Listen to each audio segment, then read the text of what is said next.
While serving as a sergeant in the U.S. military, Nathan was stationed in the harsh, unforgiving terrain of Kandahar.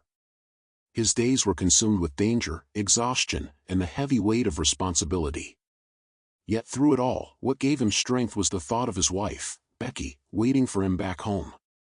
He clung to her letters, reread her messages, and imagined the moment he would walk through the front door to embrace her again. But that hope came crashing down the moment he opened his email. Sitting in a dimly lit tent with the distant echo of gunfire in the background, Nathan read the cold, emotionless message from Becky. She had filed for divorce. His hands trembled as he scrolled further. The shock deepened. She had cleared out the house, taken all their belongings, and emptied their joint bank account. Nathan's heart sank. The woman he had trusted, loved, and fought to come home to had not only left him, but done so in the cruelest way possible, without warning, without compassion. She had already moved in with another man. Alone in a foreign land, surrounded by war and betrayal, Nathan was left staring at the screen in disbelief, the pain sharper than any wound he had suffered on the battlefield. After returning home from deployment, Nathan was met not with open arms, but with a void. The world he thought he was fighting for no longer felt like his. The house he had once called home, the place where he and Becky had dreamed of building a future together, was gone. She had sold it without a word. No letters, no explanations. Just silence. It was as if the life he had left behind had been erased, piece by piece, while he was still bleeding for it overseas. With nowhere to go and nothing tying him down, Nathan became a shadow, moving from one town to another, each motel room colder than the last. He carried only a worn-out duffel bag and the invisible weight of betrayal. At night, sleep rarely came. And when it did, it brought flashes of gunfire, shouts, and the deafening silence that followed. The days were quieter, but not kinder. People passed him by with polite nods or suspicious glances. He didn't blame them. He barely recognized himself anymore. One gray afternoon, weary and hungry, Nathan wandered into a small town nestled between the hills. His clothes were clean but worn, and his eyes carried the heavy look of someone who had seen too much and spoken too little. He stepped into a modest diner, the kind that smelled of fresh coffee and bacon grease, and quietly asked if they were hiring. The woman behind the counter, Susan, looked at him for a long moment. She saw more than just a tired man. She saw pain. Loss. But also, something solid. A quiet dignity. "I could use someone to wash dishes," she said, her voice steady but not unkind. Nathan nodded. "I'll take it." And just like that, he began his new life, not with fanfare, but with water, soap, and silence. He worked hard, never complained, and didn't ask for more than what was given. His hands, once trained for war, now scrubbed plates and wiped down counters. The routine was simple, but it kept his mind from spiraling. Every clang of a dish or rush of hot water grounded him, reminded him that he was still here. Still trying. He didn't talk much to the others at first. But people noticed the way he showed up early, stayed late, and treated everyone with quiet respect. Slowly, the townspeople began to nod a little longer, smile a little warmer. They didn't ask about his past, maybe they sensed he wasn't ready. Or maybe they knew what it was like to carry stories too heavy to share. Either way, something in Nathan began to shift. Not healing, not yet, but something like peace. That evening, the sun dipped behind the mountains, casting long golden shadows across the quiet town. The streetlights began to flicker to life, one by one, as the last of the diner's customers trickled out. Nathan, as usual, stayed behind to take out the trash and close up. The night air was crisp and quiet, save for the occasional rustling of leaves blown by the wind. As he stepped into the alley behind the diner, something caught his eye, a small figure, curled up beside the dumpster, barely visible in the fading light. Startled, Nathan paused. His heart tightened at the sight, a young boy, dirty and trembling, hugging his knees tightly to his chest. His clothes were thin, clearly worn for days, and his eyes darted toward Nathan like a cornered animal's, filled with fear, exhaustion, and something else, a deep, aching emptiness. Nathan raised his hand slowly, signaling he meant no harm. "Hey, kid," he said, his voice low and calm, the way he used to speak to wounded soldiers overseas. "It's all right. I'm not gonna hurt you." The boy didn't move. He just stared at Nathan, wary and silent. But Nathan could tell, behind that silence was hunger, fear, and desperation. He knew that look far too well. He had once worn it himself. Without getting any closer, Nathan gently pulled out the sandwich he had saved from his own meal and set it down on the ground a few feet away. "Here," he said softly. "You look like you could use this." There was a long pause. Then, slowly, the boy crawled forward, snatched the sandwich, and retreated just as quickly. He devoured it without a word. Nathan didn't say anything either, he simply sat down on an old milk crate nearby, giving the boy space, letting silence do the work. After a while, Nathan tried again. "What's your name?" The boy looked at him, his mouth still full. There was hesitation, then a whisper. "Liam." Nathan nodded. "Nice to meet you, Liam. I'm Nathan." He waited a moment, then added, "It's cold out here. There's some soup inside. You can sit by the heater. Just for a bit." Liam didn't answer right away, but Nathan didn't rush him. Eventually, with visible reluctance, the boy stood up and followed Nathan back into the diner, eyes scanning every corner like a creature still expecting to be chased. Inside, Nathan guided him to the booth in the corner, the warmest spot, and quietly asked Susan for a bowl of chicken noodle soup. Susan glanced at Liam, then back at Nathan, reading everything in his eyes. No questions. Just understanding. She nodded and got to work.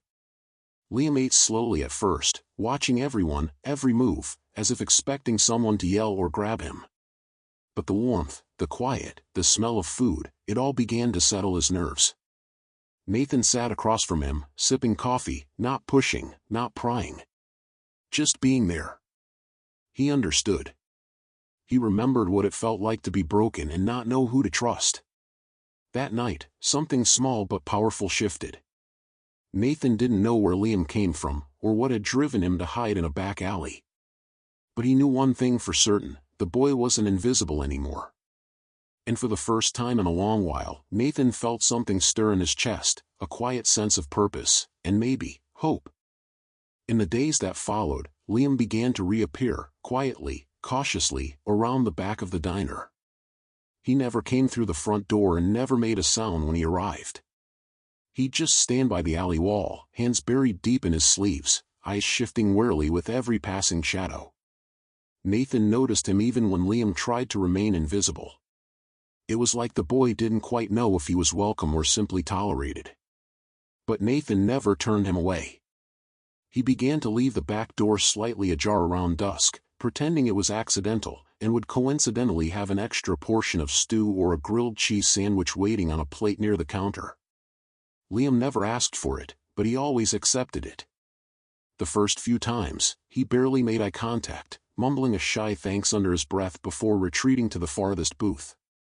He ate like someone who wasn't sure when the next meal would come, fast at first, then slower, as if afraid it might be his last. Nathan watched him from a respectful distance, careful not to overwhelm him. He recognized the walls Liam had built, tall, quiet, and heavy with whatever past he carried. There was something in the boy's eyes, a haunted look that reminded Nathan of young soldiers he had known long ago, ones who came back with invisible scars. Liam wasn't just running from hardship, he was running from pain that had sunk deep into his bones. One evening, a thunderstorm rolled through town. The wind howled, and rain pounded against the diner windows like fists. Nathan had stayed open later than usual, hoping Liam would show. When he finally did, he was soaked to the skin, trembling with cold, his hoodie clinging to him like a second layer of sorrow. Nathan didn't say a word. He simply took a clean towel from under the counter and handed it to the boy, along with a dry flannel shirt. Liam took them in silence, lips slightly parted as if he wanted to say something but didn't know how. He changed in the bathroom, came out still dripping but no longer shaking, and sat in his usual booth. Nathan placed a bowl of hot chicken soup in front of him. This time, he didn't walk away. He sat across from Liam, resting his arms on the table, his voice low and steady. "I know that look," he said softly. "That fear of staying anywhere too long. That instinct to vanish before someone gets too close." Liam froze, spoon halfway to his mouth. Nathan continued, "You're not the first kid I've seen who thinks disappearing is the safest option. But hiding doesn't heal anything, son." Liam stared at him, uncertain, vulnerable, and strangely angry, not at Nathan, but maybe at the world, or himself, or both. His lips quivered as he asked, "Why do you care? You don't even know me." Nathan leaned back in his chair, looking tired and honest. "Because someone once cared when they didn't have to. Because I know what it's like to have no one. And because no one should have to earn compassion." The words hung between them like fragile glass. Liam didn't respond. But something in his posture changed, not much, just a little. He wasn't leaning away anymore. He wasn't guarding his food like a wild animal. He was just sitting there. With Nathan. And for the first time, it felt like he wasn't alone. Weeks turned into months, and slowly, the icy walls Liam had built around himself began to melt. He still rarely spoke, and when he did, his words came out hesitant, as if he were afraid they might betray him. But Nathan noticed the subtle changes, the way Liam arrived a bit earlier each day, how he'd quietly start sweeping the floor without being asked, or refill the napkin dispensers with quiet focus. There was no need for praise, Liam didn't expect it, but Nathan always offered a quiet thanks, and that seemed to matter. Liam often stayed late, long after the customers were gone. He'd sit at the same booth by the window, staring out at the street as if waiting for something, or someone, to appear. Sometimes he looked restless, other times lost in thought. Nathan never pried.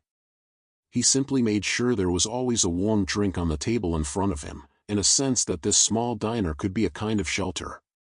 One night, as the rain poured steadily outside, Liam lingered longer than usual. The windows were fogged, the air filled with the scent of fresh pie and wet pavement. Nathan was wiping down the counter when he noticed Liam's reflection in the glass, shoulders hunched, eyes distant, hands fidgeting with the edge of his jacket. Something about the boy's posture felt heavier than before. Nathan quietly poured 2 mugs of hot chocolate and walked over to join him. For a while, neither of them said anything. The only sound was the soft tapping of rain on the window pane. Then, without looking up, Liam spoke, his voice barely above a whisper. "I used to have a keyboard in my room. Played it every night till my fingers got sore." Nathan blinked. It was the first personal detail Liam had ever offered. "She always listened," Liam continued, voice trembling. "Even when she was sick. She said music made her forget the pain. When she died, everything just stopped." He swallowed hard, looking down at his hands. "Dad started drinking more. Blamed me when the lights got shut off, when the food ran out. One night, he threw my keyboard out the window. Said dreams were for cowards." Nathan's heart ached at the rawness in the boy's voice. He didn't say anything, just listened, letting the silence absorb Liam's pain. "I ran away that night," Liam said, quieter now. "Didn't take anything. Just left." His eyes finally met Nathan's, full of fear, shame, and something else, the desperate hope that this time, someone might stay. Nathan reached across the table and placed a steady hand over Liam's. "You didn't deserve any of that," he said gently. "And you're not alone anymore." The boy looked like he might break at those words. His lips trembled, and for the first time since he'd arrived, a tear slipped down his cheek. Nathan continued, voice firm but kind, "There's a spare room upstairs. It's nothing fancy, just a bed, a lamp, and a roof that doesn't leak. If you want it, it's yours. No expectations. No pressure. Just a place to rest." Liam didn't answer right away. He stared down at the table, fingers tightening around the warm mug. Then slowly, he nodded. That night, for the first time in what felt like forever, Liam slept in a bed with clean sheets and a door he didn't have to keep one eye on. It wasn't quite home yet. But it was safe.